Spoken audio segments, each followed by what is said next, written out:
Hello everyone, and welcome to Straight Chilling. Each week we watch and review a horror film for your entertainment. You can send all questions and comments to straightchillingpodcast@gmail.com. And don't forget to keep chilling. Yeah, we straight chillin', serial killing. 5 cold villains on the mic, got you reeling. 5-star ratings from the floor to the ceiling. If you get your 1 star, no time for feelings. Got a team and DJ, all the 1s and 2s. By the name of someone, so don't get confused. So grab a seat by the fire, roast them all over 2. And prepare to hear the legend of the Straight Chillin' crew. What up, nerds? Welcome back. Here we go. Episode number 201. Holy shnikes. My name is Bob. I'm going to be your host for the evening. Tonight is going to be, like I said, episode 201, recorded on Sunday, February 10th, 2019. We're going to be talking about a movie called Day from 2002, chosen by a glorious, wonderful, beautiful Patreon, Matt G. Thank you, Matt. We appreciate it. Before we get into the review, let me introduce everyone else on the show tonight. First up, calling in from Santa Barbara, California, my boy Randy Gandy G. Landy. Hello. Greetings, friends. I am sorry for last week's episode and the amount of drunkenness that was purveyed to you, the listeners, dear sweet listeners. So I'm turning over a new leaf, and I have decided to button up my shirt and clean my room and become a good citizen to the podcast, and thank you for having me. Thank you, Randy. Yes, I was thinking about that since, last show was like 4 hours long, and, we'll have a drink here and there while we record, but we don't have that long of a time to drink normally, so come the 4th hour, it got a little sloppy. Last up on the show, calling in from Seoul, South Korea, my boy Soju. What up? It's your boy Soju. I've been watching some Game of Thrones, getting ready for that April drop, and I kind of feel like I need like a Daenerys Stormborn like intro. She's got like Breaker of Chains, she's got like Queen of the Andals and shit. I need like a your boy Soju, Hunter of the Cooters, Yabos connoisseur, maybe Wearer of Stains. Wearer of Stains. And then also maybe to go with that, maybe a little like wrestling music too, like, oh, it's his music, it's Soju. Rob can compose that for me real quick. No, what do you think about that? It's just gonna be Limp Bizkit's rolling 200 moving on up. You gotta mix up the show a bit, right?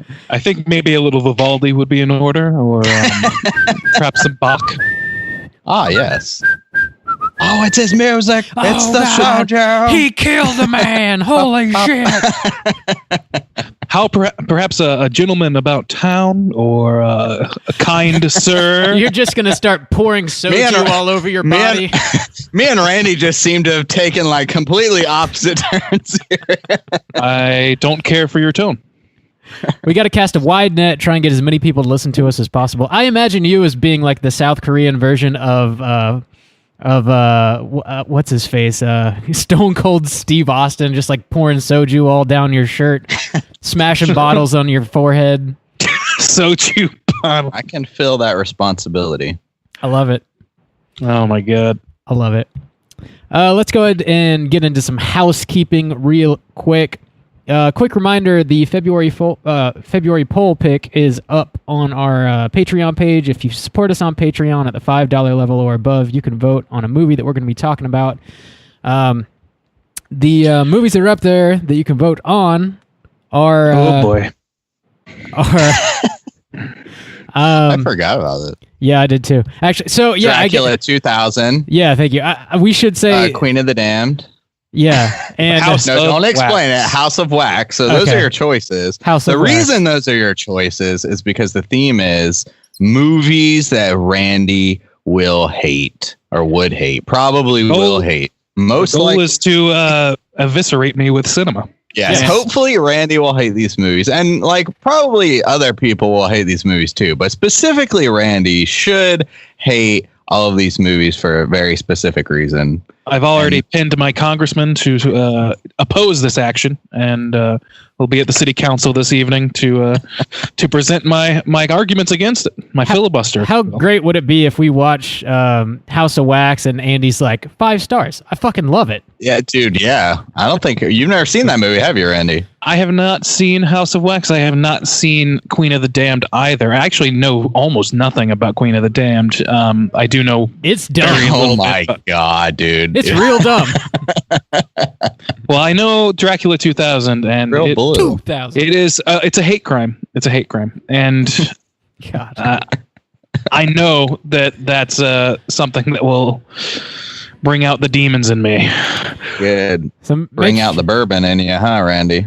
Gracious. I'm gonna Bring get out down the with bourbon in your blood. About to get down with the sickness on fucking Dracula 2000. Oof. Make That's sure a you rough one. cast your vote and get ready to hear Randy complain. I'm excited about it. Oh man, that's such a high promise. Like, when have I ever complained about anything, Rob? Name one. I'm racking my brain. I got nothing. We also got a quick shout out to a brand new patron who just joined the ranks. Vincent C. Thanks for hitting us up on Patreon and supporting the show, man. We truly do appreciate it. Thank you, Vincent. Grazie. Justin, you had some YouTube stuff going on. Why don't you talk about that real quick? Yeah. Let's do the YouTube housekeeping. So, guys, we fucking did it. You did it. You guys went actually above and beyond. So we were asking for 100 subscribers on YouTube. We are now at like 115. So that's fucking awesome. You can find us at YouTube/Straight Chilling Podcast. Yeah. Locked into that custom URL. So it is /Straight Chilling Podcast. And I've done some cleaning up since it's all legit now. Here's what you can find on our YouTube channel. I went ahead and organized. We actually have a lot of YouTube content. We just started creating it in October. We have kind of racked up quite a bit now. So I created playlists for all the different segments that you can find on YouTube. So if you're on our YouTube page, just click on the playlist and here's some of the things you'll find. You'll Rob's find forehead. Lots of my forehead. Lots of Rob's So much. Well, you'll find the regular show, which actually is not any video content. It is the regular show like you would listen to on Spotify or iTunes and stuff like that. So it's the clean, polished show with the bumpers and everything like that. So if you want to listen to the cast on YouTube, you are free to do that. I don't know why you would, but you are welcome to do so. Fucking Also, weirdos out there, man. you have a section for behind the scenes. So behind the scenes is the show, but it is not as cleaned up. It doesn't have the bumpers, and it is essentially our faces during the show. Sometimes that is worth it, though. So I have a particular moment which did not come through on the actual cast that made it worth watching the behind the scenes video. When we covered Friday the 13th, It's a lot of hanging dong in that fucking shit. When we covered Friday the 13th part 4 and Randy was talking about the impotent hunter, me and Bob like stepped away from our mics and lost our shit. So it didn't come through in the actual cast, but it was like really like we were losing our shit. So that is one moment where the behind the scenes actually, came through for us. Also, we have Bob's Blu-ray reviews on there. So Bob did a Blu-ray review recently. He's going to be doing some more videos. So you can find Bob's page on there. You can find the different games that we're doing on Twitch. So if you didn't know, we've been streaming horror video games on Twitch. You can see the moments where I get my new brown shorts when I'm covering Resident Evil 2 the remake. Shorts. Fragrant. So there's going to be a couple different things with the video games on there. I do the live Twitch streams and we have a chat going. So I put those up there. It's got all the chat and everything like that. It's just kind of like fucking around. I also go back and do a stream where there's no commentary. So if maybe you're a gamer and you're looking like for a walkthrough, or if you're not into gaming, you just want to kind of like watch it like a movie. I don't talk over them. It's just the game. So you can experience that if you want. And right now there's 2 games up. Resident Evil 2 Remake, which came out this year, and Little Nightmares, which came out 2017. So you can watch those if you want. Little Nightmares is solid. I think it's only like 3.5 hours total with everything. So if you want to watch it just like a little movie or come in and come out of it, is that like a Xbox store game or something? Like, is that a full release, or is it's kind of like an indie, like now like the big thing, like digital releases and stuff like that. I mean, it's not exclusive to Xbox, but it's awesome. But yeah, it does seem short. And actually, the first, like the actual main game itself, like talking about if you just want to watch it as a movie, the main game itself without the DLC is just over, I think, an hour and a half. It's about like watching a horror movie. So if you want to just like watch, and it's, even though it doesn't have me talking, it still has like all the sound effects, like all the noises and everything like that. It's just, I'm not jabbering over it and talking bullshit on the Twitch chat. So doing that thing where you get freaked out and you go, "Ooh boys, ooh boys, oh boy, dude!" Yesterday, I'm playing that Resident Evil is scary, dude. I got some fresh brown shorts yesterday, courtesy of Mr. X. So, anyways, that's what you can find on our YouTube. I've cleaned it all up. It's all organized. The October videos are on there too. The 31 Days of Halloween. So it should be all clean and organized for your viewing pleasures. Sweet. Deal. Thank you. Gentlemen, that's going to do it for the housekeeping. Let's get into what we've been watching this week. Hey gang, what you been watching? Randy, what you been watching? Well, we sort of had an extended week. It's been almost 2 weeks since our last recording, so I have quite a list going here. First off, I watched the first episode of that show, Russian Doll. Are you guys familiar with this on Netflix with Natasha Lyonne? Yeah, I watched the first 3, I think, something like that. It's good. Oh, really? Yeah. I've only seen the first episode, and I like it. It's like smartly written so far. It's basically Juice. It's a show with a very similar premise to Happy Death Day, where it's a woman's birthday and the day keeps happening over and over with her dying, I think, multiple times, or at the end of every episode or something like that, or at least she dies at the end of the first day, shall we say. Okay. And then it restarts Groundhog style. But it's like I don't know, instead of like a peppy, chipper, and kind of shitty sorority chick who's got to learn her lesson not to be such a dick to people, it's like a person who's been a dick her whole life, it seems like. I don't know, or like just been beaten down and weathered by life a little bit, and she's having a midlife crisis, so she's like in her mid-30s or something and sort of dealing with it. It's like I said, I haven't seen all of it, so I really don't know fully what the tone's going to be, but I like it so far. I think it's pretty fucking fun, and it's like I said, it's smartly written. The dialogue in it is really interesting. So I was watching that. I watched Happy Death Day itself, actually. It was the first time I saw that. Now that Happy Death Day 2's trailer has spoiled the movie, I figured I should watch it. I didn't watch. I got you. Fuck. Straight up tell you who the killer is. Trailer.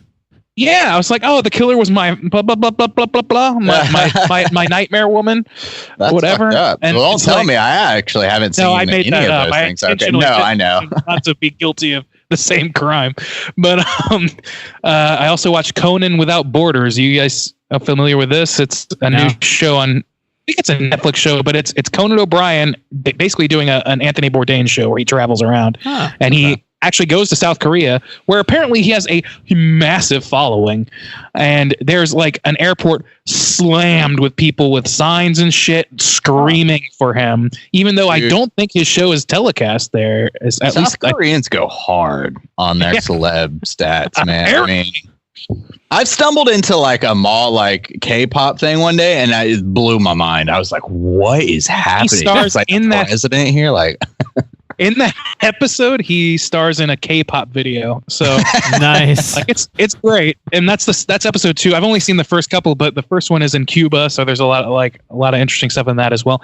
And you know, it's like Anthony Bourdain, but like half as serious and with no point to it whatsoever, except to show Conan being weird to people who don't know who he is or don't have any prior experience with him. It's great.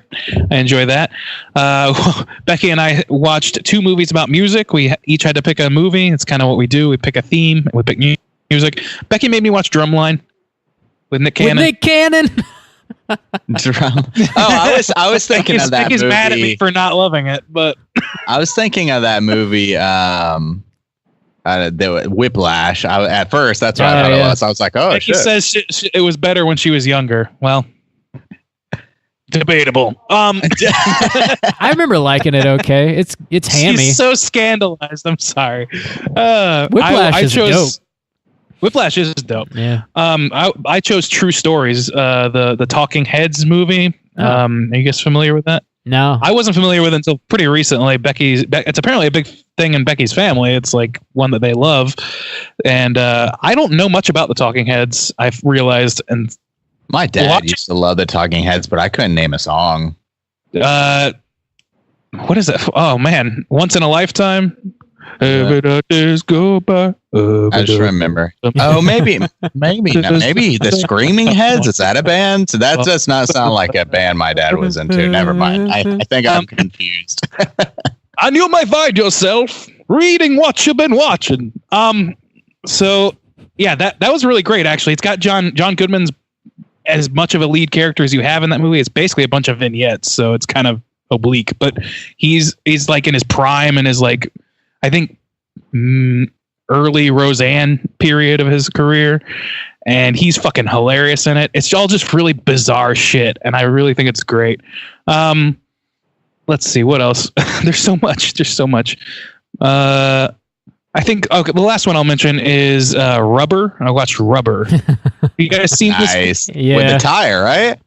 Tire, which we all watched it. Didn't we all watch it together? I've never Probably. I've seen it with at least Bob. I had heard that it was funny, and I was like, it better be because it's a dumb. And man, it really put in the legwork to let you know that they know that it's dumb. Like that movie splits no hairs about how stupid it is. So I mean, I enjoyed it for what it was. I don't know that it's like a rewatch for me, but I really enjoyed it. Yeah, it's been a while, but I think we enjoyed it. I'm pretty sure we were really drunk. But. People's heads were exploding, if I recall, which I was way into. That's a telekinetic tire. Oh yeah, the French, they'll do anything. It's like 90% of the movie is a lot of rolling tire. The most Keep impressive rolling, thing about rolling, the movie is rolling. I don't know how they controlled the tire so well to keep it from falling down all the time. It was all CG. CG. God, what a waste. It's all CG. Cool. Juice, what you been watching? I am almost done with Kingdom. I think I have one episode left of the South Korean zombie movie, like middle-aged set kind of zombie movie, or no, zombie show. Sorry.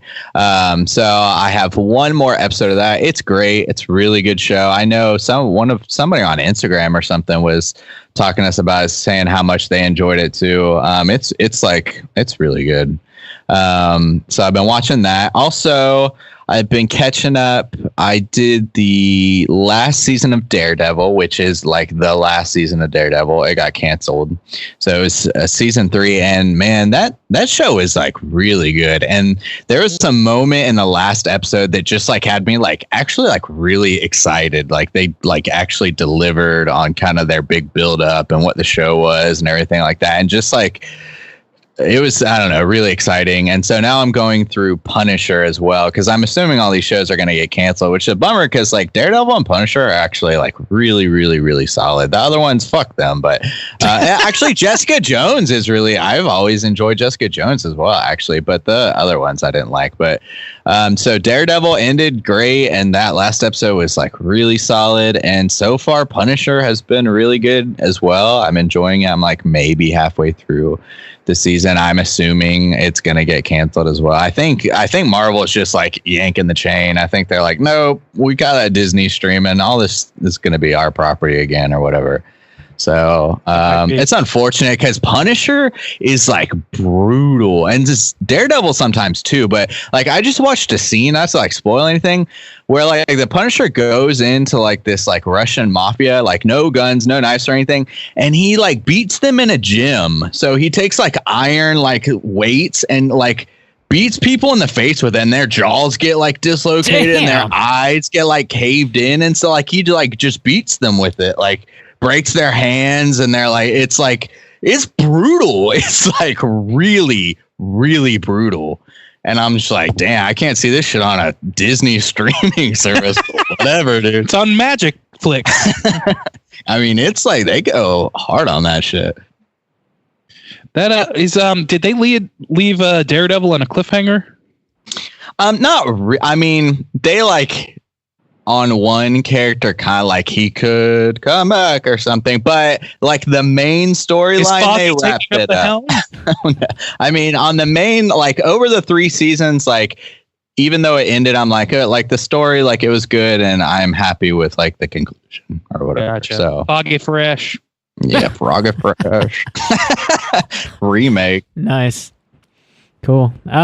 I've been watching a few things. The first one I want to talk about is a documentary that just hit Shudder. It's called Horror Noir. Yeah, how is that? It's really good, man. It's really well done. It was based on a book, and basically what it's about is it's about like the history of like African American horror movies and like black actors, black directors. We watched the trailer for that, right? Yeah, we did, and it's I don't know, it's fairly enlightening, man. They talk about a lot of movies that I had just honestly never heard of before, and they also talk about like Blackula and obviously Night of the Living Dead and more obvious stuff like that, Candyman, and they kind of the movies that I had seen and was familiar with, like some of them. Some of the actors and directors that were talking about these movies on the documentary were kind of had interesting takes, like different spins and outlooks on these movies that I was familiar with that I wouldn't have anticipated actually. It's specifically in the fact that like some people see Candyman as like I guess like it doesn't make sense to them, because why would Candyman be in the projects specifically killing like poor African Americans when he basically exists because like affluent white people tortured him and cut his hand off and put the bees all over him and then killed him? Like, why wouldn't he be going after like wealthy white people? It just doesn't really make a whole lot of sense in context of the story. And I never considered that. I was like, holy shit, that is a really good point. And it makes me wonder, like, Jordan Peele is going to be producing a remake of it. I wonder if that's the route that he might end up taking with it. That could be interesting. I can't imagine he doesn't address that, especially like when it's being addressed on fucking big things like horror noir. Yeah. Like within the community, that was pretty well promoted thing. Yeah, and he's on the documentary too. They interview him. Oh, he is? Great. Yeah, he talks about Get Out, obviously, and other stuff. But yeah, it's totally worth a watch. I gotta be honest, man. Shudder is. They're already like, on my good side, but they just keep getting better and better. Holy cow, man. Their original content is fantastic. Yeah. So definitely check out Horror Noir. It's awesome. I also watched Velvet Buzzsaw, which was a new movie that just hit Netflix this week, starring Jake Gyllenhaal and a bunch of other people. But I guess it's the same director as Nightcrawler, which was also starring Jake Gyllenhaal. And that movie is freaking amazing. I really, really do enjoy Nightcrawler. Velvet Buzzsaw. King Cooter. Yeah, King Cooter, no joke. Velvet Buzzsaw has some problems. It's got that same damn problem that like every Netflix original movie seems to have, in the fact that it's 30 minutes too long, and it just like the plot meanders, and you kind of see what they were going for, but they don't totally nail the point of it, and then it just kind of it feels like half-baked in the end almost. This movie definitely starts off with a lot of comedy. So it's set in the like fine art world, and it opens up at Art Basel in Miami. Of course. Gyllenhaal is really everybody in this movie is either like an artist and they're like super self-involved, or they're like an art collector, or they're like running a museum or something. So they're all like just speaking in this absurd art speak, and Gyllenhaal is like, Gyllenhaal is critiquing these paintings, and he's just like using this flowery fart sniffy language, and it's just so funny to me. I was freaking eating it up with a spoon. And then like halfway through the movie, though, it kind of gets too self-serious when the kills start coming in, and it totally loses all of that humor. And the kills are like different. They're not like stock kills, but they're just not. It's not. There's like no real tension. It's not really scary in any way. It's just sort of different. It's like, things that I have not seen before, which is, enough to kind of pull you through the movie. Would you characterize it as Jejun? I would indeed, sir. Jejun. So yeah, it's okay. It's all right. Yeah, soft That's recommend. a throwback. Yeah. That sounds up my alley. It reminds me of very much of Murder Party, which is where I picked up that word. Yeah. I like that. The last thing I want to talk about that I watched is I revisited Suspiria 2018. Oh, hey, did you get a good beer this time? 6 dicks up. No beer this time, but I watched it with Mikey, and I gotta say, pretty good movie. Oh my god! Oh my god! Not great. I still don't know that it would have made my top 10, but it would have made an honorable mention. I don't know how it wouldn't, but pretty good. That is hilarious. It's so good to know the things that drive your critique of movies. It was a bad movie-going experience. I told you all. And it wasn't just the beer. That played into it, but it wasn't just the beer. I don't know, man. We just did a double blind study on your ass. Turns out the beer has a lot to do with it. Double blind. I mean, it was sour. It was sour. But yeah, pretty good. Anyway. That's it for what I've been watching. Let's go ahead and get into the main event. Don't you judge me, Soju. Oh, don't you do that. And the behind the scenes, this is a good moment. I got the best face. There's a 0% chance that's not coming up every week from now on. Oh, yeah. It's every week, for sure. I'll never live it down. Let's go ahead and get into the main event. Talk about They. Let's start off with the back of the box. What's on the back of the box? What's on the back of the box? They from 2002, presented by Wes Craven, directed by Robert Harmon. The plot is as follows. A psychology student finds all her childhood fears and phobias becoming real after a traumatic event. Traumatic. Short and sweet. Traumatic. Fucking Hank Hill up in that. Traumatic. Traumatic. Bobby.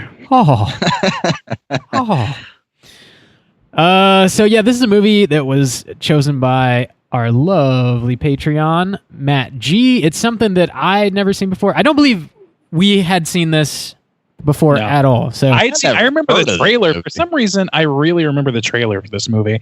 Yeah. Specifically the part where the little girl says, they. And I remember being in a theater, however old I was, and being like, okay. They. That's a great title. I don't know if it was in the trailer or not. I watched the trailer before I watched this movie because we were trying to decide which one to pick. And there was a scene on this movie that I don't know if it's in the trailer or not, but it seemed really familiar to me where the guy's painting and the elevator's coming down. But I don't think I've ever seen this movie before. But that scene, I was like, wait, I feel like I've seen this, but maybe it was in the trailer. I can't remember. You're probably thinking of That Thing You Do. Most likely. Or The Devil's Candy, actually. Yeah. Okay. I was kidding, but whatever. Yeah. I know.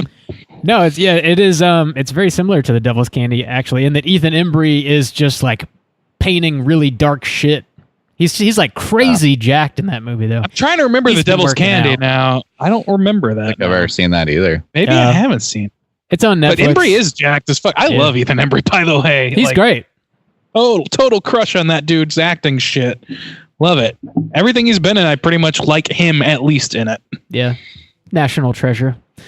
So yeah, They, something I was unfamiliar with. Matt gave us 3 movies to pick from. Actually, none of us had seen any of them, so we all watched the trailer and we landed on They. We thought the trailer looked kind of interesting, and the fact that it was presented by Wes Craven was kind of cool. So yeah, I guess... would you guys recommend people check out They? If you're looking for something on Tubi TV to watch, Tubi TV. I will say this movie fits such the mold of the late 90s, early 2000s. If you're into that era of horror, this movie is fits into that category perfectly. Even the styles, the acting, just the kind of characters, the look soundtrack. of it. There's a Slipknot poster in this movie. Yeah, there is. Is there? I missed it. Their self-titled record. dude. It's so weird being like almost like 20 years removed from that now, and to be able to like, you know, recognize the styles and like fit that into like an era now. It's so like strange. It's not particularly great to look back on for me personally, but yeah. Dark days. Some people get to look back on their high school days and think, man, you know, that was the days of Dylan, or those are the days of Elvis Presley. We get fucking Slipknot. My God. Saliva. This is like, if you want an encapsulation of what this movie feels like, it almost feels like watching one of those infomercials that tells you how to download ringtones or the joke of the day text sort of things. That's on something that's TV. really hard for me to like get past with some movies too. If it's like in the 80s and they don't have cell phones, like that doesn't bother me, and that's not a time I really like lived through, so I don't get that kind of like a little bit of cringe thing. But something about like, oh, like pagers, like I paged him or something, just like, ugh, like I hate it. Like I don't know why. Or like even when they're talking in like Die Hard 2, I think he's talking about the fax machine, like, oh, fax. I'm just like, oh, get that shit out. What an idiot. Fucking fax machine. Fucking California faxing shit. Bunch of losers with their Cigarettes, pagers. am I right? Just like a weird, awkward technological time. I'm going to use my Apple Newton to write myself a note real quick. It did or even crack like me You've up. Got Mail, like the whole idea of that, like, oh, like AOL and shit. I was just like, ugh. Gross. Sort of- This has been a time. really weird way to answer the question. Do we recommend this movie? Tangent. So- Okay, so for me, like that kind of time is not particularly like, I'm not really into it now looking back. So it was kind of hard for me on that, on the Slipknot poster kind of factor, the dark clothes factor or whatever. I'm just like, I'm not really digging it. Yeah. It's hard. It's hard for me to relive those days. I can't recommend this really. I think from what I gather, people that have seen this, if they saw it when they were kind of younger, they definitely have a healthy dose of nostalgia going on. But I didn't, and I just didn't really. It didn't do it for me personally.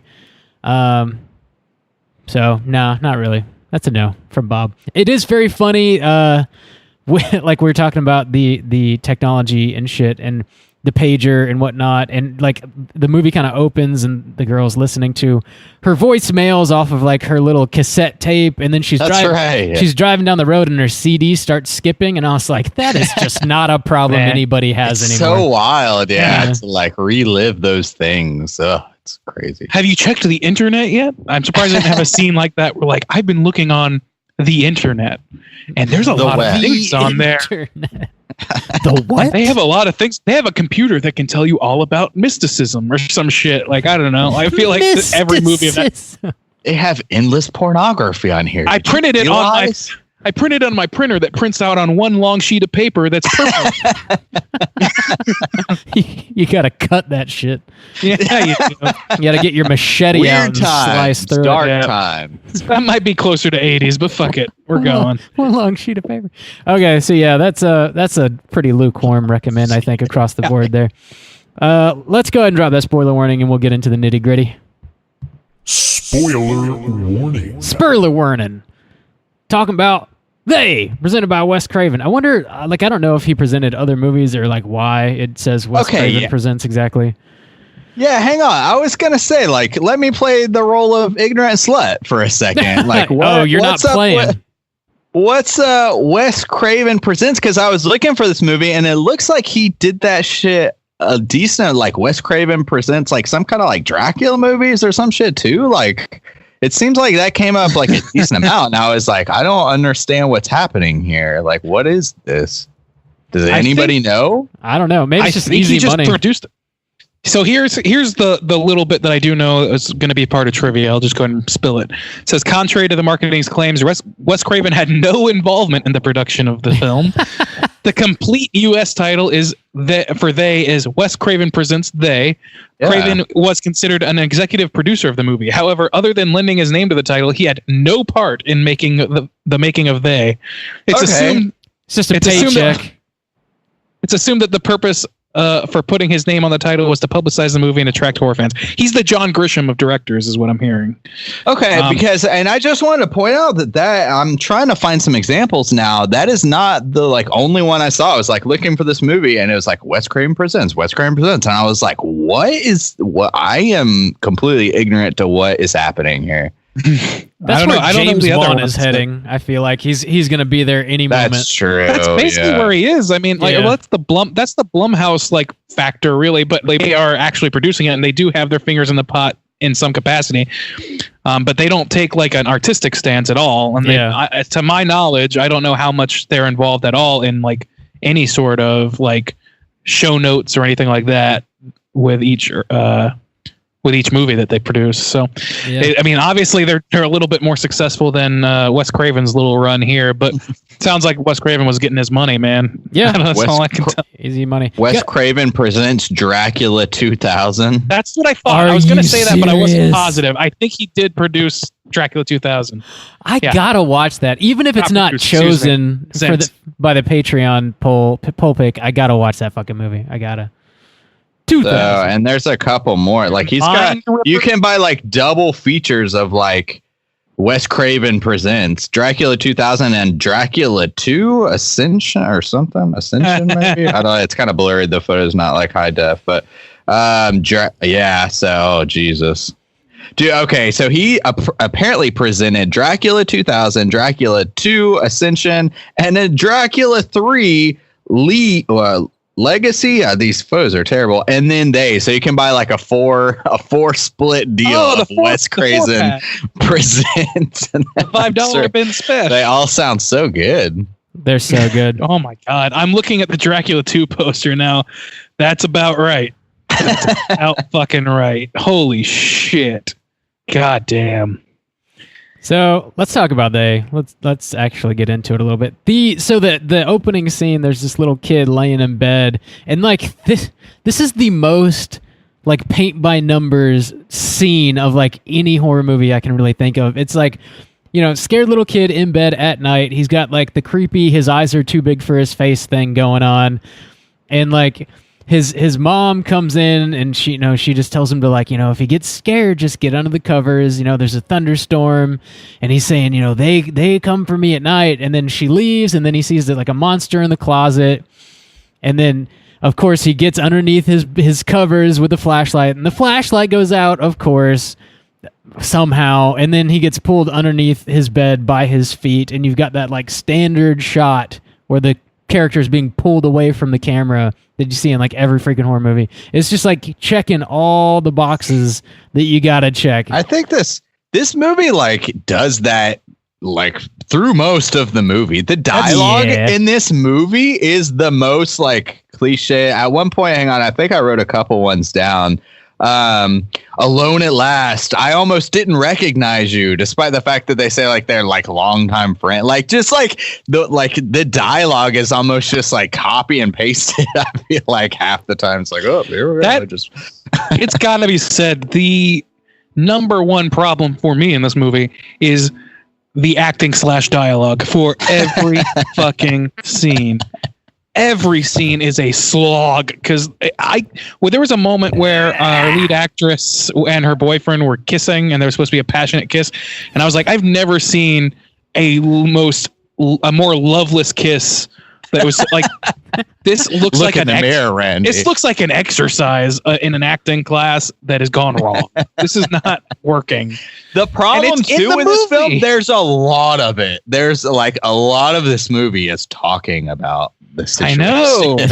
And it's damn guys, this is not your strong suit. You guys need to move it along. I know. Ethan Embry, I love him, but his role is so fucking weird, where he's extremely moody. He's supposed to be this sardonic humor dude that makes terrible black paintings, and he really just comes off as frantic more than anything. It doesn't really make a lot of like I enjoy watching Ethan. Like I said, I like Ethan's shit. I'm all about Ethan Embry's shit. But this like movie gives him such a confused character to start with that I couldn't really dig it. I couldn't dig it all that much. And then the rest of the characters are even worse because I don't have this built-in stock for liking them. Yeah. So I feel like each one of the characters like had a thing that was supposed to make them interesting. Like when they were like pinning the characters, you know, they're like, oh, this guy does this and this, but it never mattered or did anything. Like at one point the boyfriend like mentions like, oh, I had a terrible day. He's an EMT and he's like, I've been cut. Like there was a terrible pile up on the highway. I've been cutting like bodies out, you know, like dead bodies out of their cars. Like give me a real break, support bitch. your troops moment. Yeah. But like it didn't matter. Like I was like, oh, this guy's an EMT. Like that never came up again or mattered in any way. And it's like kind of the same thing with like the painter, like, oh, I'm a painter, but I want to be a lawyer. And kind of the same thing with the girl, like, oh, I'm a psychologist. It's like, but none of it mattered. None of it did. And like they would throw these like little moments and we're like, oh, this is who I am as a person. But I didn't like give a shit. Like it didn't do anything. Yeah. I mean, well, boyfriend really was just playing the most rigid straight square I have ever seen in my life.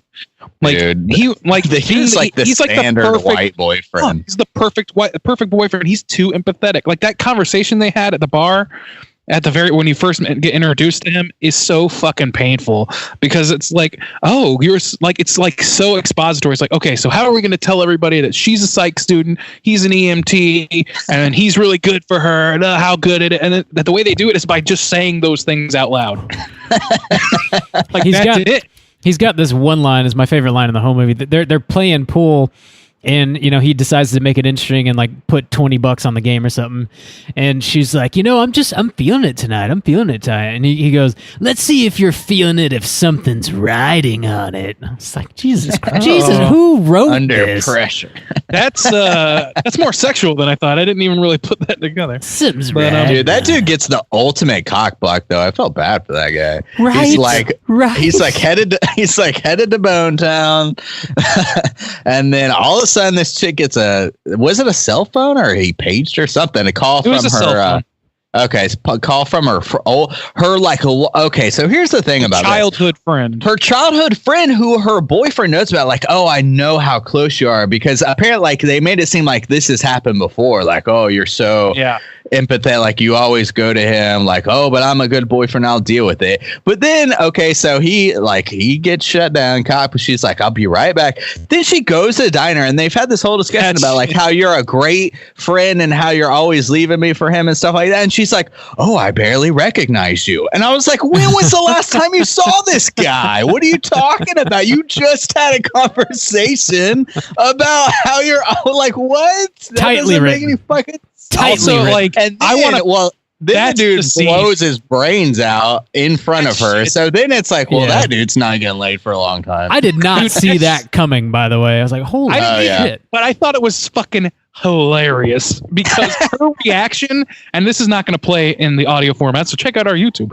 but her reaction to her childhood friend freaking out and then shooting himself in the fucking head is to go... It's like she just got sprayed with water. It's blood. It's blood. Her reactions throughout the movie... And then she just goes home and showers. That's about it. Her reactions throughout the movie had me cracking up, actually. There's this one scene that's actually pretty cool. Like when the monsters start kind of showing up and things start getting kind of crazy. She opens her medicine cabinet in her bathroom and you look through it. Awesome. And it looks basically like it's the Upside Down or some shit. And you see all these creatures in there. I had like a Cronenberg kind of feel. I was like, yeah. But me too. Dude, that's my favorite scene. That scene was fucking dope. The way she reacts to that shit, though, like her boyfriend comes in soon after that and she just starts screaming. And the way that she's screaming is like, man, I'm really trying to scream right now. Like, it's just, she's not selling it at all. She does not actually look scared whatsoever. The inner monologue is going, scream queen, scream queen, scream queen. Go, I'm doing it. I'm really doing it. Yeah. Yeah. That scene was, like I wrote, that was by far, I wish they'd done more of that. Yeah. Because she reaches into this like dimension or whatever. It's all all like black, and she comes out with like some venom on her hand. I said the same shit. Venom. Yeah, it looked like fucking venom, but it like starts to like break her hand, like her fingers get all distorted. That was really cool. And I was like, okay, that was like maybe 20 minutes in, 15, 20 minutes. So I was like, all right, I'm really excited for that. And it never came back. Yeah. Never again.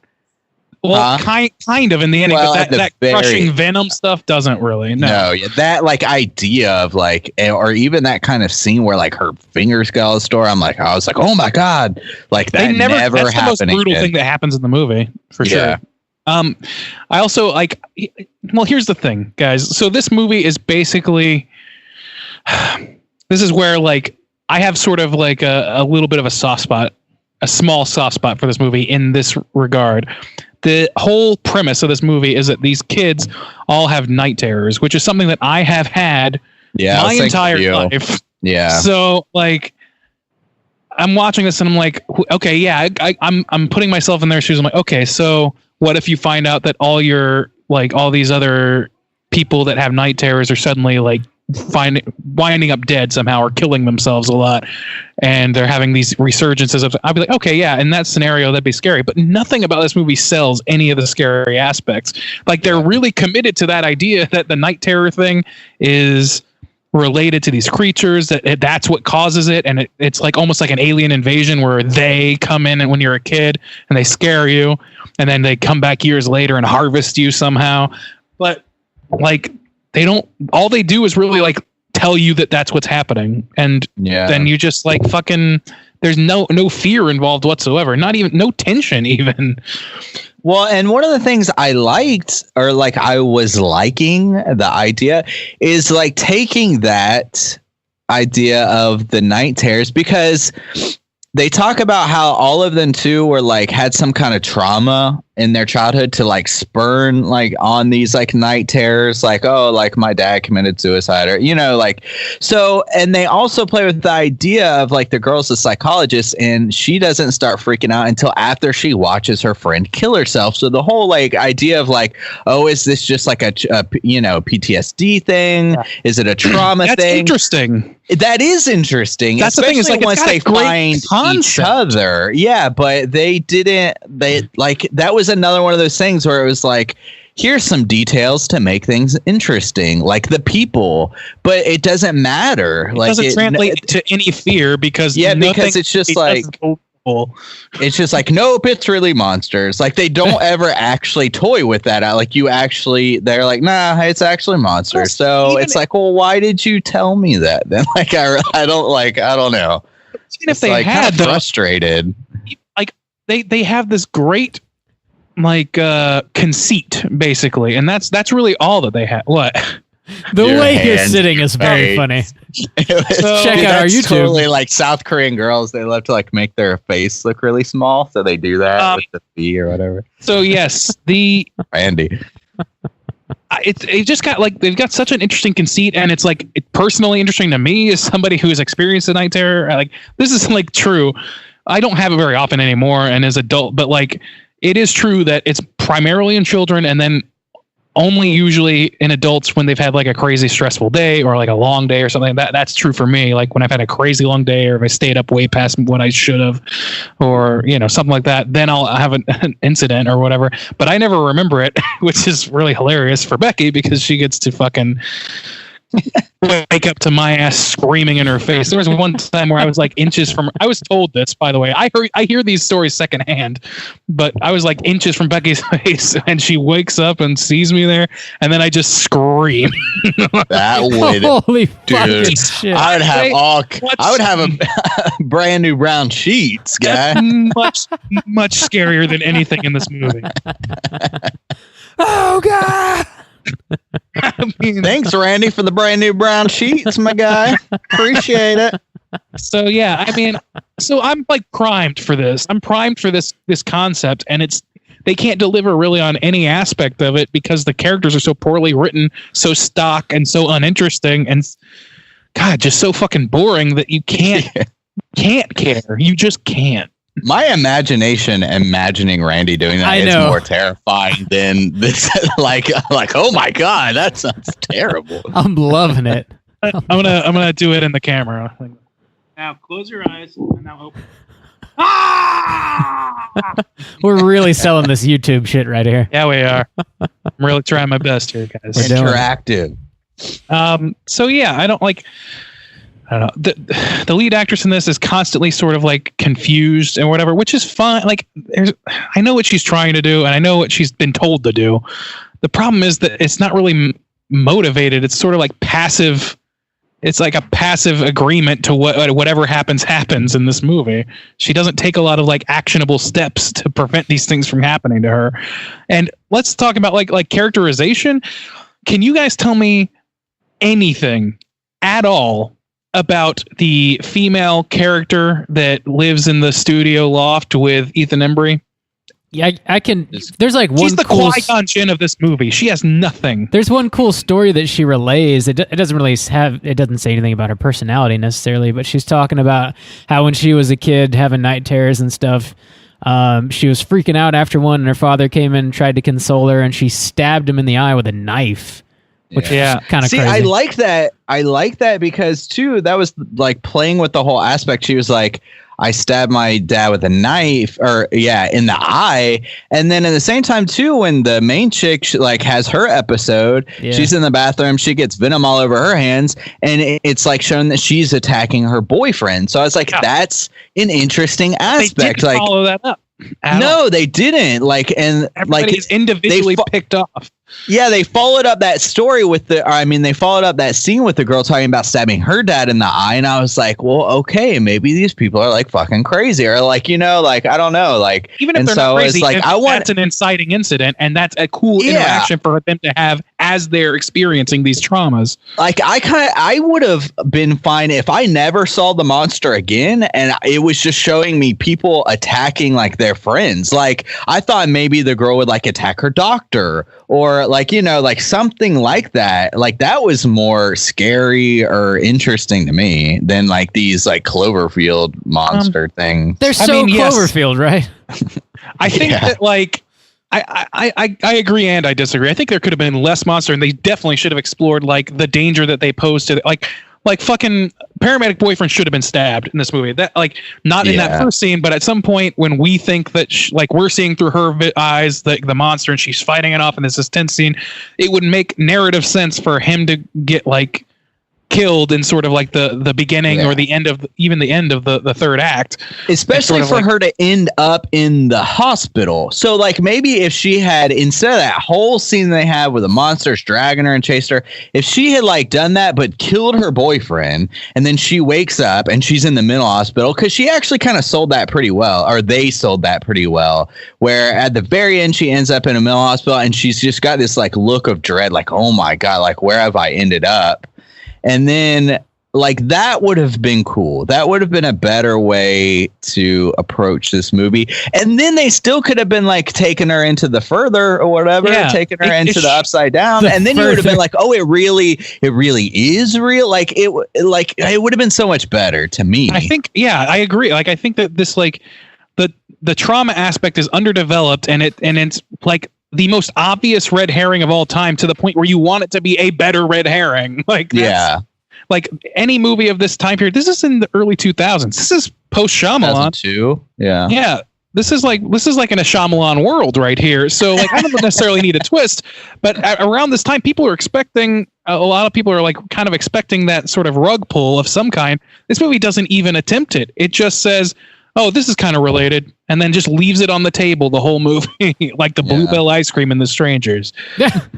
Another thing I did another scene. I liked the kind of mark that they had, and I liked when she pulled that thing out of her head. That was kind of a little bit of a brutal scene, or a brutal idea. So the idea is everybody's got this mark on their body from when they were younger, I guess, when they were taken to the further or whatever, and but it only shows up when they're about to get you, and I guess it's got some kind of beak. It's got something inside you that you can pull out. But that's underdeveloped too. There's this one one really funny scene it was kind of funny to me where she's like having her boyfriend. It's just an excuse. It's kind of funny because it's like so transparent. So it's really an excuse to get this girl in her underwear. And the whole idea is like, oh, boyfriend, look for my spot. Where's my spot? And he's like, look, and she's like standing there in her underwear. And I was like, damn, girl, it's probably in your cooch then if you can't find it. Like, it's like just because you're wearing the underwear, it's like, god damn. And it turns out what's so funny about that is it turns out the spot is on her fucking face. Yeah, and it's like on her forehead. It's like, oh, I never pulled my hair up before. I never pulled my early 2000s child haircut up before behind the barrette and noticed this mark. That haircut was talking driving me about. wild. Me too, man. That haircut made her look like a tall child. Also, she like has really light hair, so it looked like she had like no eyebrows. She's got a fucking like Jared Leto like Joker thing going. And I don't want to like eyebrows. I don't want to like I'm not disparaging this actress's looks or anything. I think that's just a product of the time. That haircut was everywhere at that time, and it drives me nuts looking back at it now. It's like, why did we want our like why did people want to look like children? I don't understand. Youthful. Anyway, want to look young, Randy. Yeah, 12. But not like toddler. I don't wear like a Chucky style overalls and stripy sweater. It's never too late. I'm just trying to go for a youthful look, bro.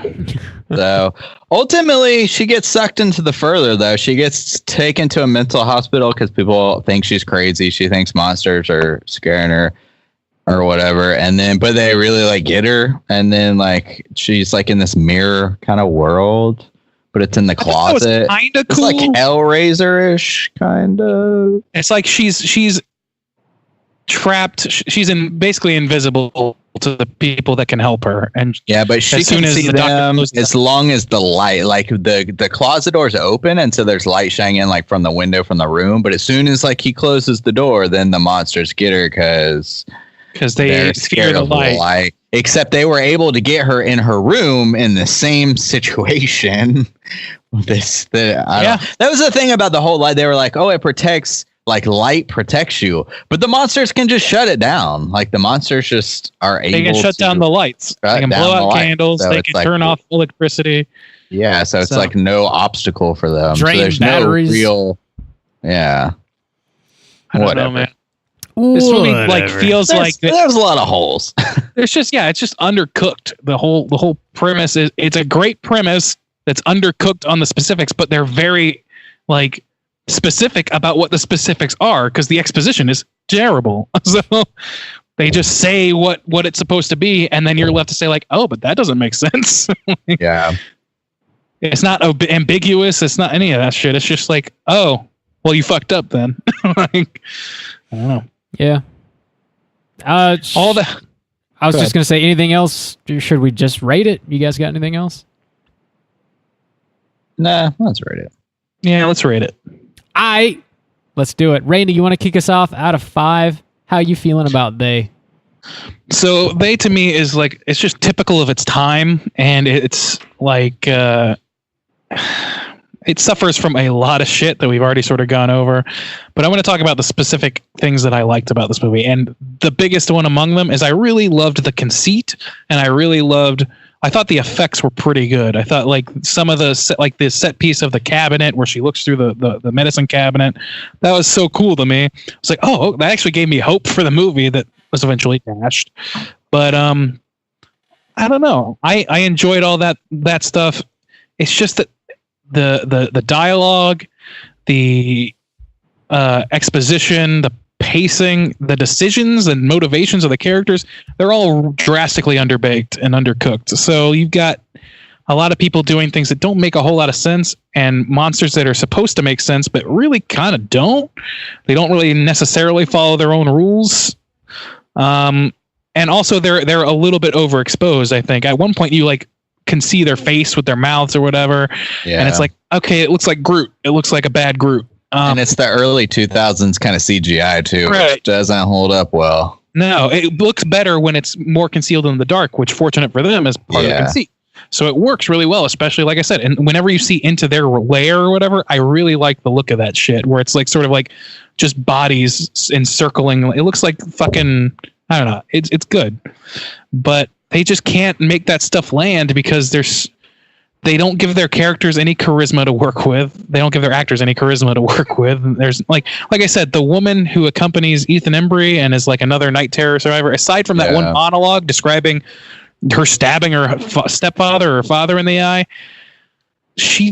I can't describe her. She's literally like has no like Buffy the Vampire Slayer kind of gothic. Like I can't even place her accent. So like, what am I fucking doing? Like, I don't know, man. It's and they squander a lot of potential. They don't really follow up on any of the insanity red herrings. They don't follow up on having people like if they had committed to the night terror aspect, like Juice said, and actually had more like violent lashings out in your sleep, causing them to cause harm to people that are actually trying to help them.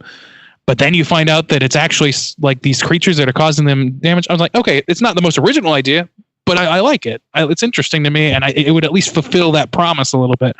It just doesn't fulfill a lot of promises to me. This movie kind of like, it just kind of farts out.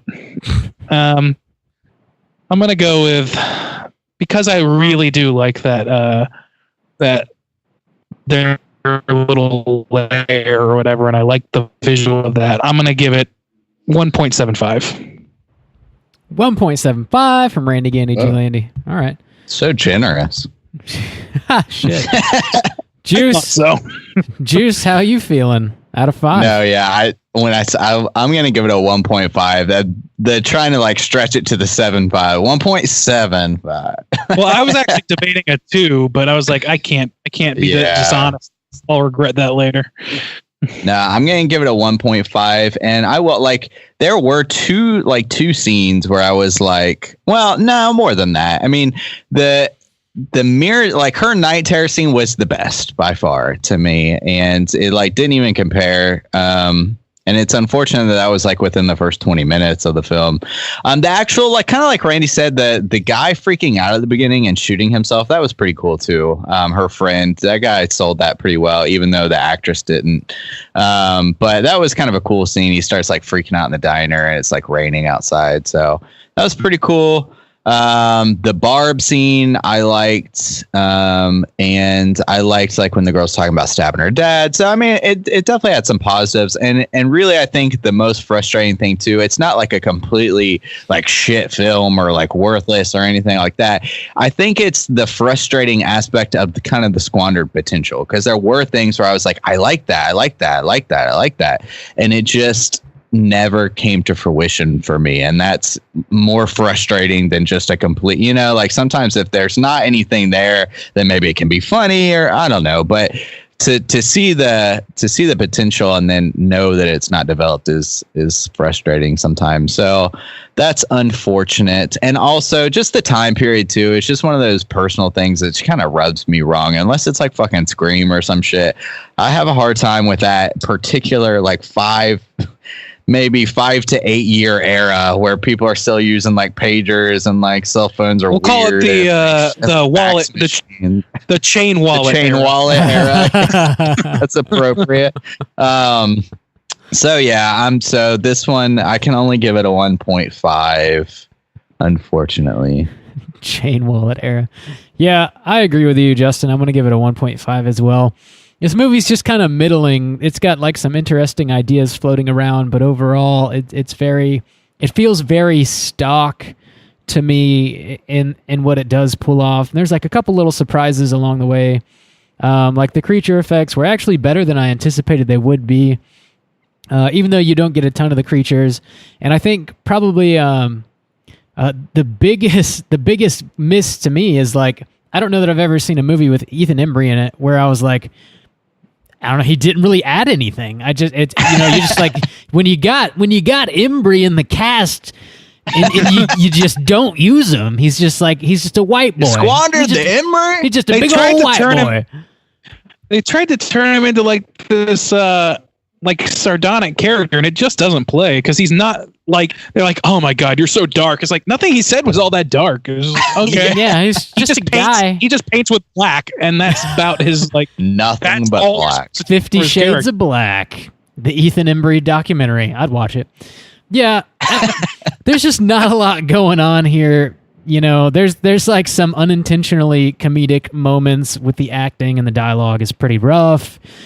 I don't know. Yeah, it's pretty lukewarm. This isn't like the best era for horror movies, but you can do a lot better than this, I think.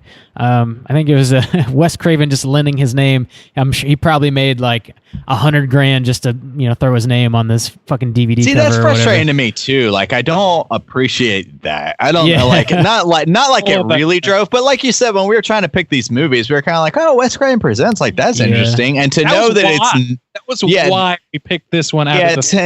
To know that it's like nothing, that it's literally not like a paycheck for that man. That's like frustrating as a viewer, because like you consider those like, oh, Wes Craven, like that's something you think.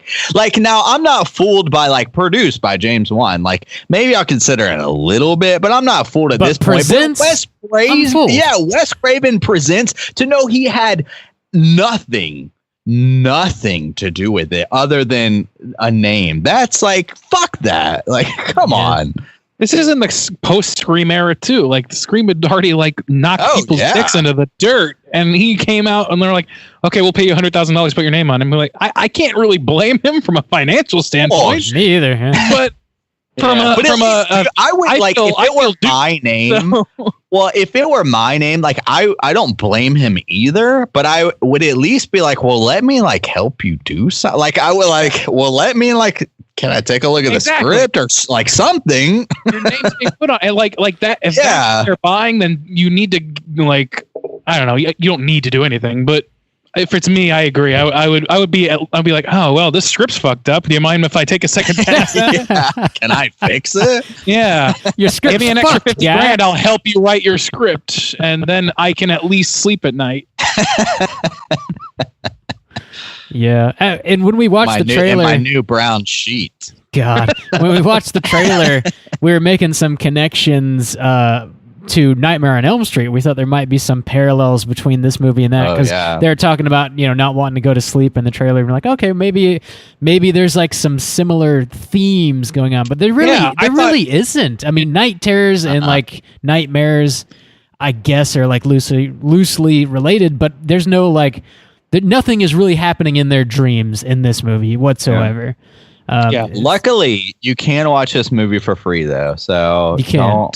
If you want to fall, huh? Oh yeah, you can. Yeah. Oh, I thought you said you can't. I thought you were questioning me. Don't you dare! Oh, so sorry, Soju. You can't. No, you can. So if you want to follow along with the cast, you can absolutely watch this movie for free. Yep, it's on Tubi. Yep. So the aggregate is going to be a 1.6 for they. Sorry, Matt. Sorry we shat on your movie, big dog. We still appreciate it. Yeah, I hope you aren't living and dying by this movie, man, for a couple of reasons, but primarily because I would feel bad for shitting on it so much. But it's not a great movie, man. I hope you know that. Mang. Not a great movie, Mang. Let's go ahead and get into our Rotten Tomatoes segment and see what the critics and oozers think about they. Certified fresh to death. Take it away, Soju. All right, way to start off the next 100 episodes, eh, boys? Yeah, man. You know how to kick shit off. I'll tell you that. 201. Bang! All right. So this has a decent sample size, I guess. It's still low, but 56 critics rated this movie. So let's go around the table. Rob sipping water. So Randy, kick us off. Of the 56 reviews, what do you think critics rated they? 10%. Okay. 10%. I'm just trying to think of like, if I'm a critic in the 90s. You are. If I'm a critic in the 90s watching this for the first time, how pissed am I? how am I? I already just by virtue of being a critic in the 90s am skewed against horror movies for no reason. But then on top of that, I watch this movie after it has then also applied Wes Craven's name to it. Like, yeah, I'm pretty pissed. I think it's 10%. 10% maybe would have liked this movie. All right. 10% from Randy. Rob. Hey, if it's good enough for the Lord, it's good enough for they. Am I right? What? The 10%. I think it's higher than that. Obscure joke. Sorry. Not for Southern Baptist Jews. Yeah, we're in the South. Tithe, motherfuckers.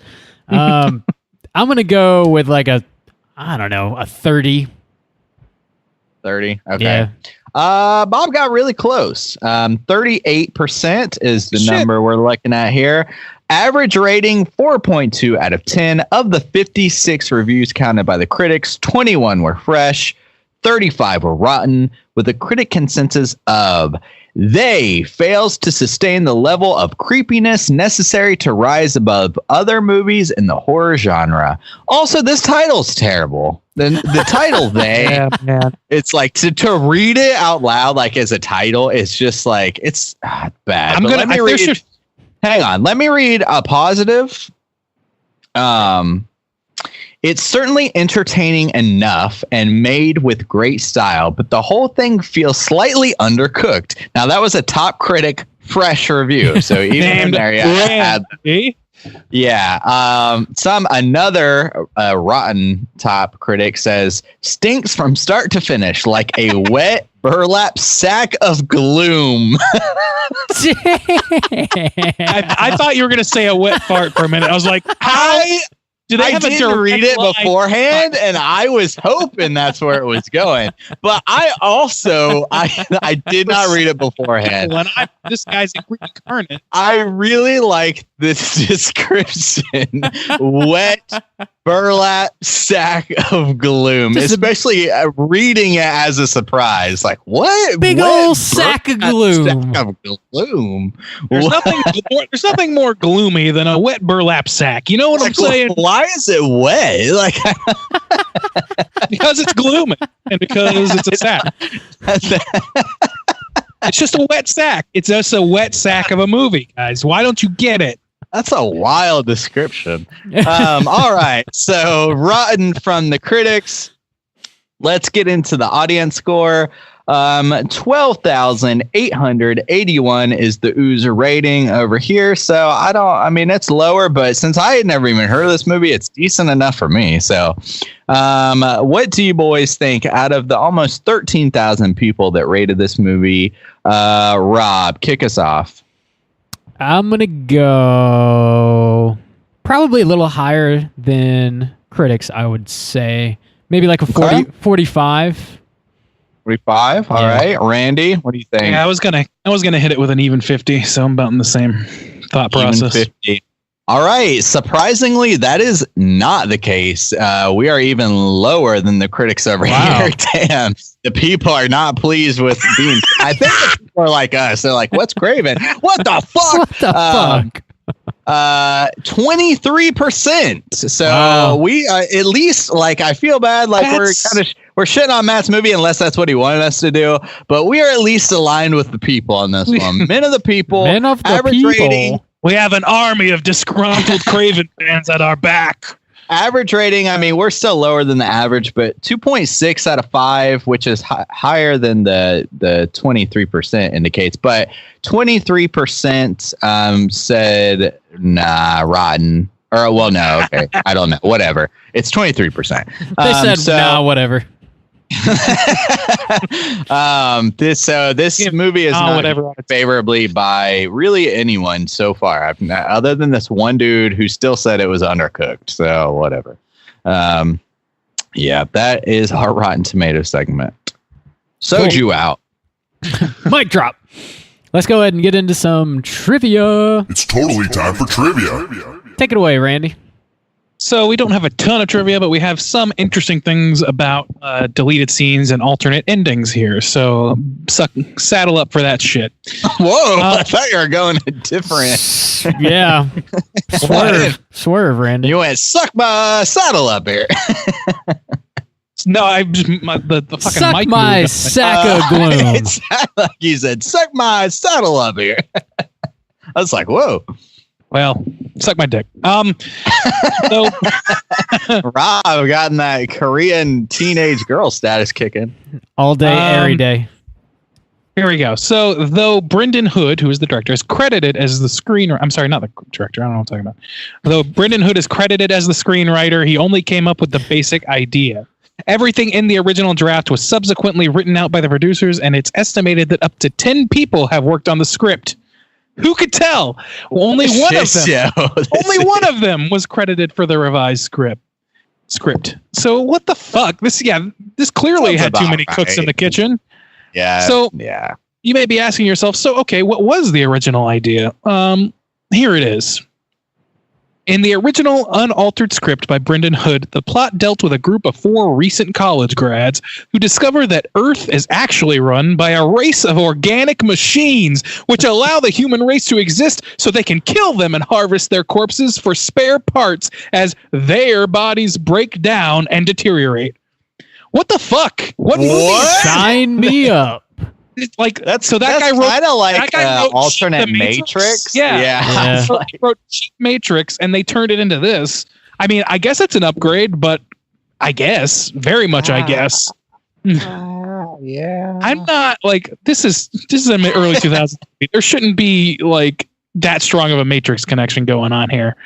I know it's a very green and blue tinted movie, but let's know ourselves a little bit here, filmmakers. That was the thing, wasn't it? God damn. This is a green movie.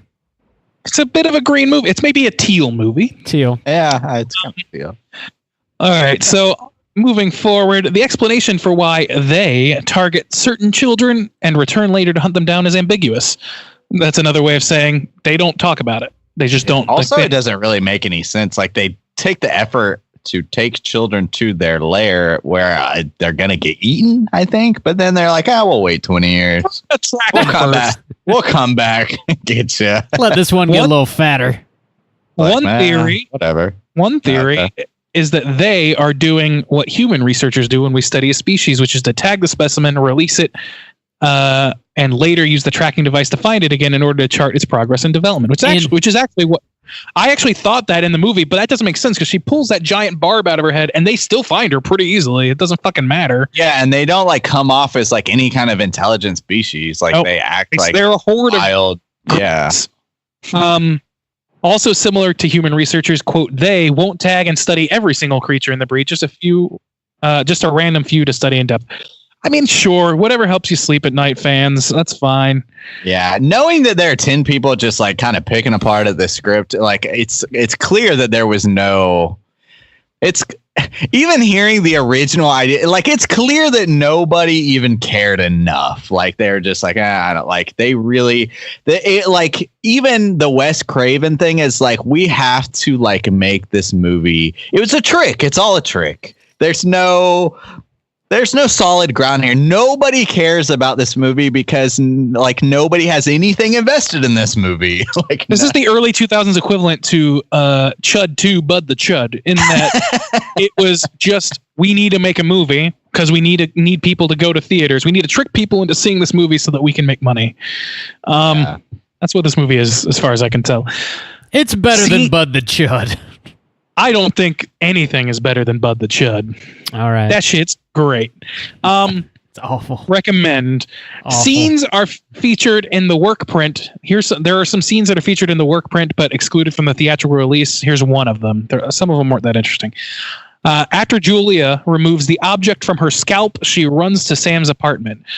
As Sam is being attacked, Julia is shown running through the city. She enters the building and calls out Sam twice. The second time, he hears her and yells back, Julia? But he is pulled underneath the elevator. She calls his name twice more, and his body is thrown through a window and lands on top of her. A monster on his back growls at Julia and pulls Sam's corpse into the darkness. So that could have been cool. I mean, it couldn't have hurt to have a little more action, really.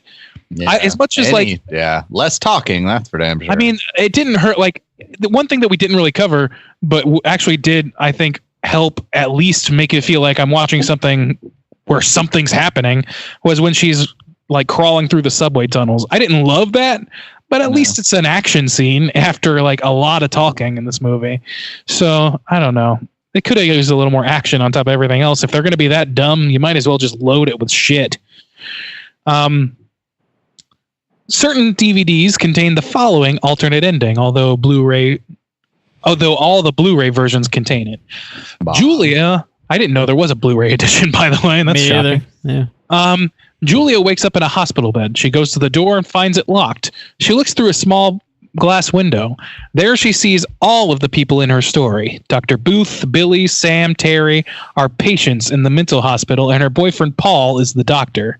Suddenly the window in her door breaks open, and one of them skitters through the window, but the window remains unbroken. It's all a delusion, and Julia stands in disbelief. And as she does, notations from her chart flash across the screen. Patient number, blah, blah, blah. Committed 1992 at age 16. Diagnosis, paranoid schizophrenic. Recommendations, doctor requires secure environment and constant medication. So, yeah, there's at least an alternate ending that speaks to the red herring a little bit. I mean, I don't think it's any better, really, but I don't know, man. Not with the way they developed it, but yeah, whatever. I wish they would have done something with it, but I don't think it's that. I don't know. It's asking too much of this movie. And here's the third alternate ending. The work print features an alternate ending which is not available on DVD anywhere. When Julia is knocked out in the subway, it cuts to 9 months later in a mental hospital.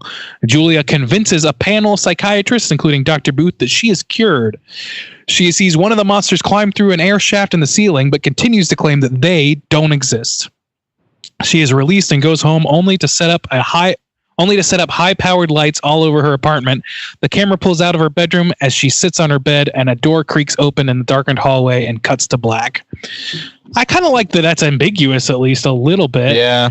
I mean... And it plays with, like, the lights idea. Like, that's what I didn't like. I didn't like that they could just shut off the lights. There was no, like, survival tactic or anything. There was nothing fair. like... Yeah, it's like, oh, light keeps them away, but they just shut them off. It's like, well, fuck me then, right? Man, that's this movie was written by 10 people, and only one of them wanted to take credit. So, dude, when you don't even want credit, it's like, nah, just keep this one. Yeah, I'll help you write your movie. Just don't put my name anywhere near it. Yeah, nah, don't. Go ahead, don't mention me on this one. So that's trivia. Cool.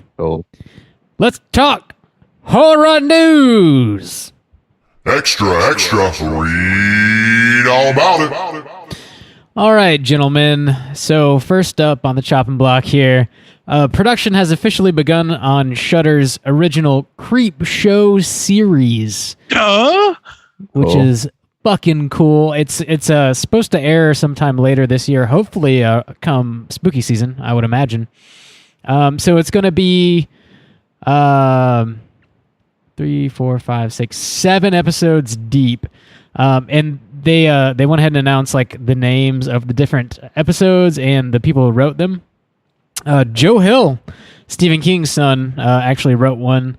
The dude who wrote Bird Box wrote one.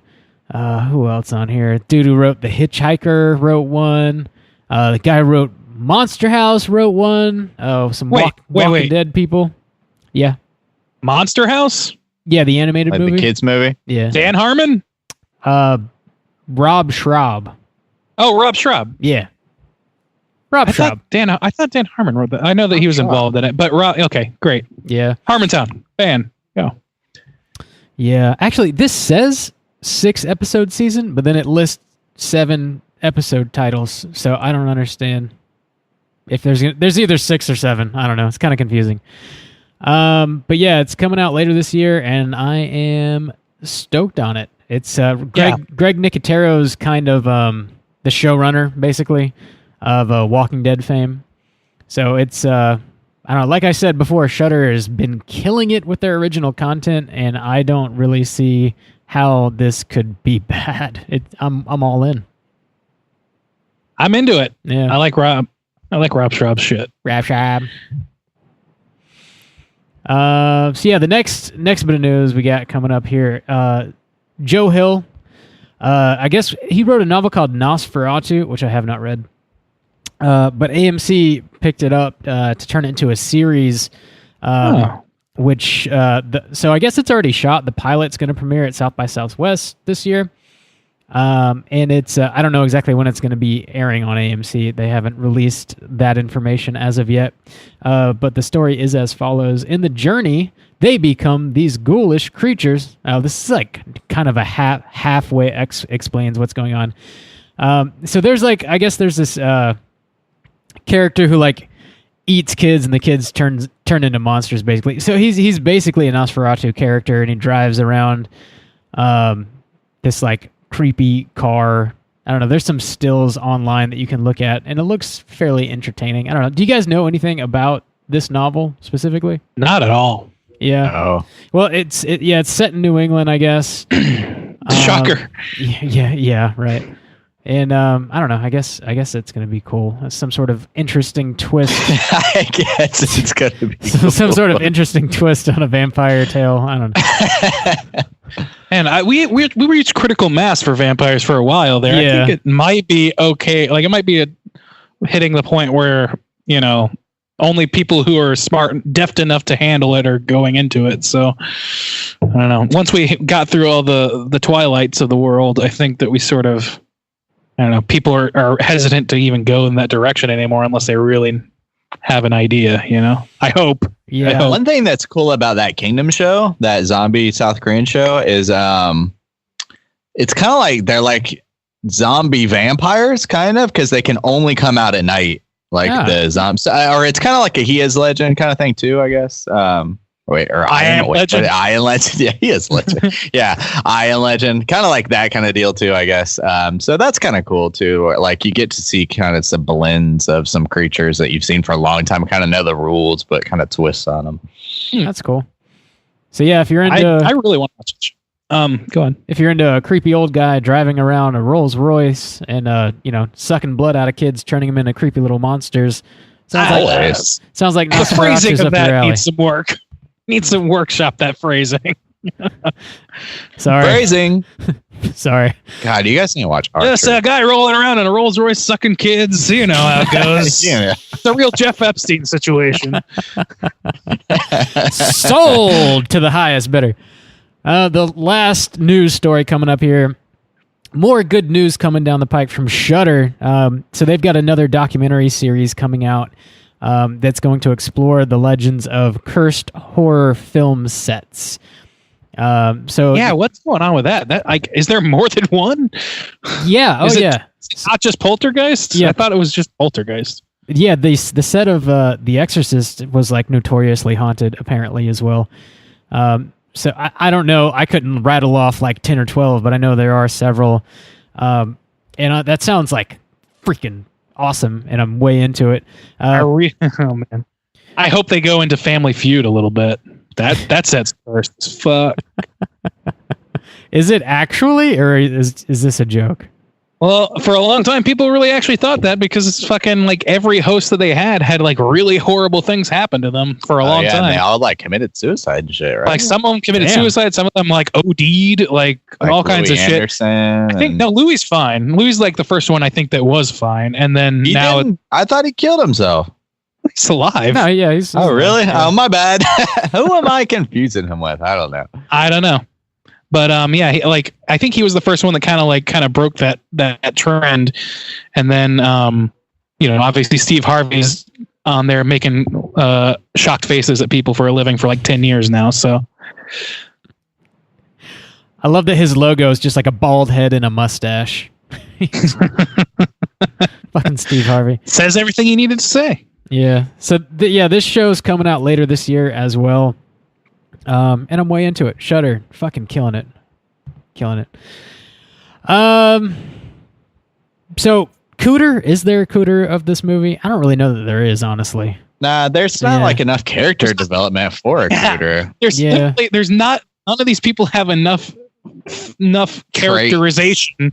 Like even if somebody was going to be a Cooter, they'd have like one trait because everybody in this movie has like one trait. That's their thing. Like, oh, I'm dark and brooding. Oh, I'm the perfect white guy. Oh, I'm like, I have no eyebrows. I mean, that's their thing.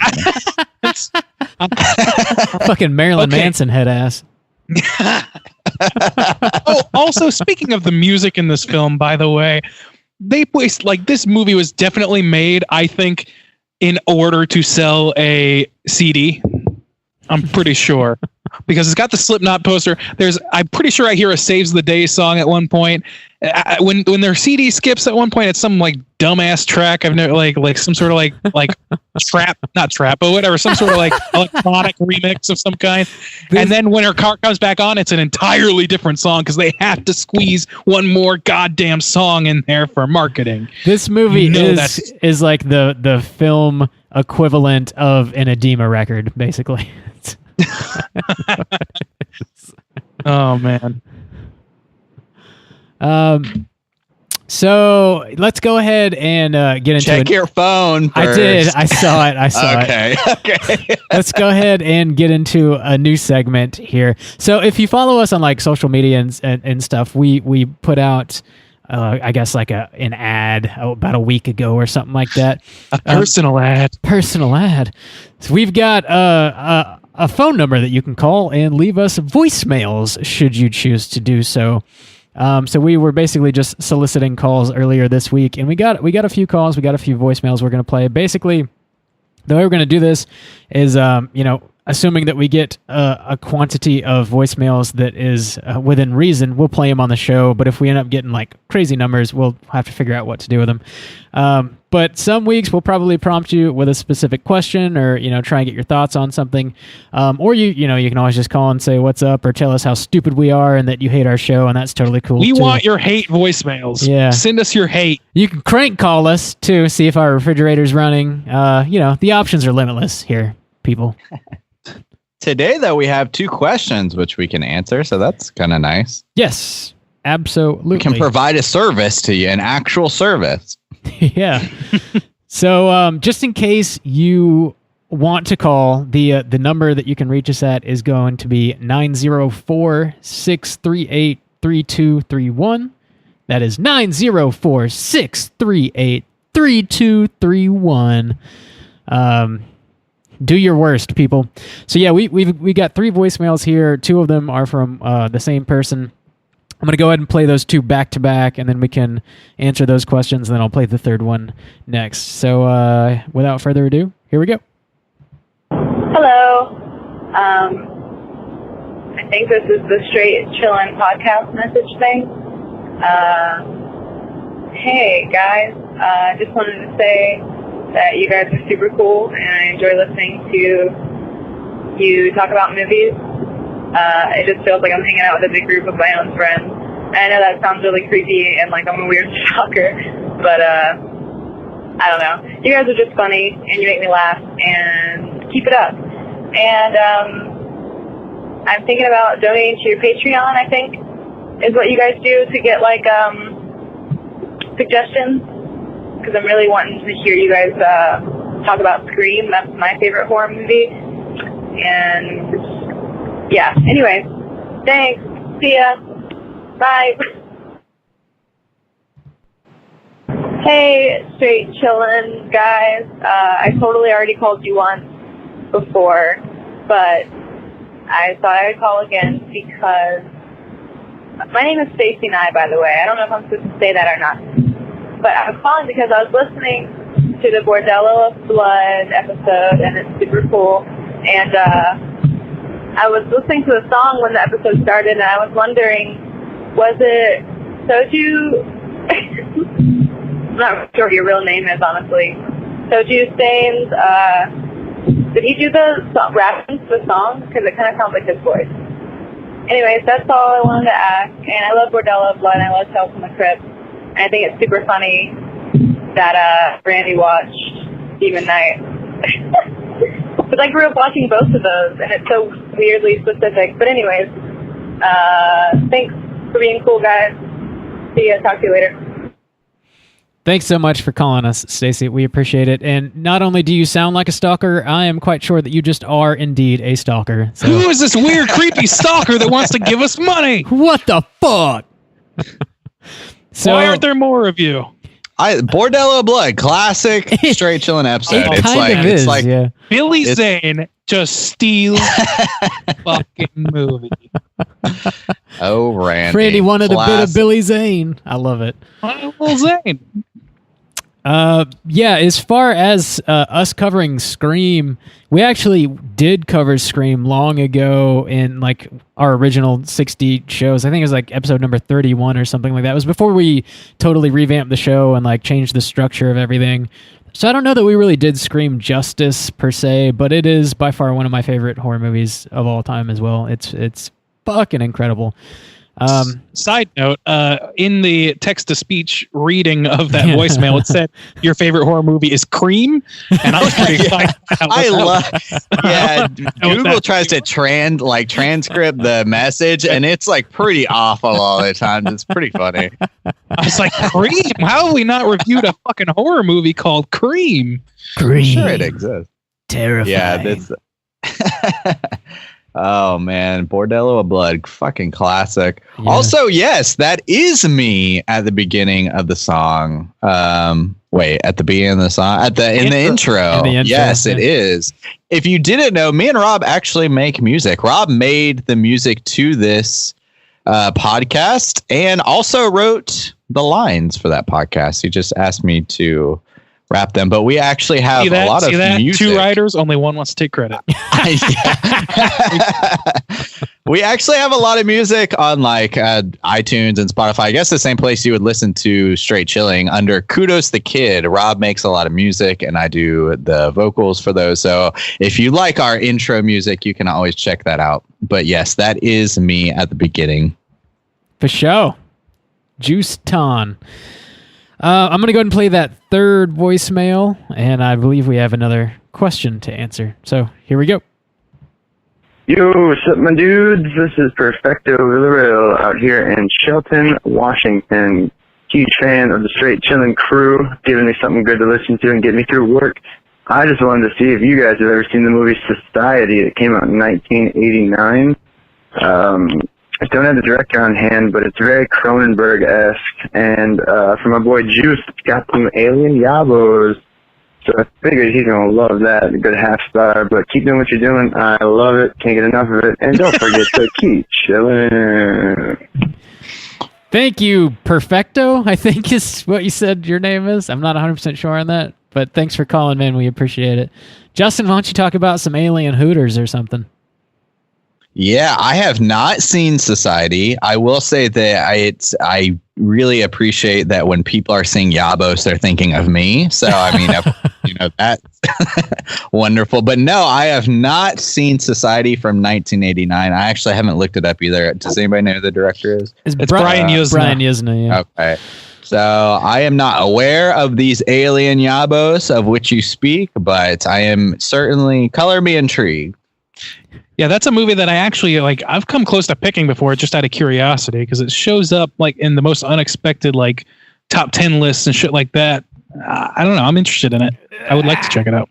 Yeah, it's got the there's a scene towards the end of it. I haven't seen it either, but it's commonly referred to as the Shunting Scene. I don't really know what that means or what happens, but apparently it's fucking like body horror craziness. Oh, so damn. Yeah, I don't know. It's something that I'm curious about, and I don't know. Maybe we'll talk about it one day. We could get weird with it. Talk about shunting, whatever the fuck that is. Let's shunt it up. I think I just shunted in my drawers. Oh, new brown shorts guy. New shunt colored shorts. Do these shorts come in shunt by any chance? Man, when we find out what that means, I think we're going to be pretty horrified. Oh, God. Oh, no. Oh, no. I said it so many times. But yeah, thanks so much for calling in, guys. We really appreciate it. Hey, I just want to put this out there. The drunker you call, the more likely it is we'll play you on air. So I love that. Also, yeah, I don't know if these people knew they would be played on air. If you want to leave your name, I guess that's fine. Whatever you want to do. Yeah, it's up to you guys, but definitely call drunk. No promises otherwise. Pound 5 to 7 Schlitzes and then call. Do that. Stoned also works. Be impaired is what I'm encouraging, and I expect no legal fallout from that. Yeah, again, if you guys want to call, the number is 904-638-3231. Hit us up. We like hearing from you. That's it for us this week here at Straight Chilling. That pretty much covers everything. So we're going to be back next week with another brand new show. We're going to be talking about a new movie, actually, the second movie to be released in 2019 that we're going to be covering. And I'm going to let my good friends from Alien Ant Farm tell us what movie that is exactly. That's right. Happy You Death son of Day a to you. bitch. Had it all queued up and everything. Oh, I love that song. It's a good song. Did you? Man, we're really sending mixed signals, shitting on this film from being early 2000s, and then like gushing about Alien Ant Farm. Okay, See, all right. I did listen to Alien Ant Farm when I was 12, but I did not see this movie when I was 12. That's the difference. Well, you're a pretty smooth criminal, Rob. I'll give it to you. It's such a good cover. They do a good job. And there's a monkey in the music video. What else do you need in life? Nothing. Oh man, that's a real selling point for some reason. So yeah, we're going to be back next week talking about Happy Death Day to you. Until then, you can rate, review, and subscribe to us on iTunes. You can follow us on Twitter at str8_chilling. We're on Instagram at Straight Chilling Podcast. You can send us an email through our website, straightchillingpodcast.com. Hit us up on YouTube with our official URL, youtube.com/straightchillingpodcast. If you want to if you want to hit us up on our Slack channel, just let me know through one of those various social media outlets I just mentioned, and I can send you a link so you can join us on Slack. I think that's everything. There's so many now, so many things. So yeah, until next week, as always, all you mother truckers, please keep chilling. Kawaii.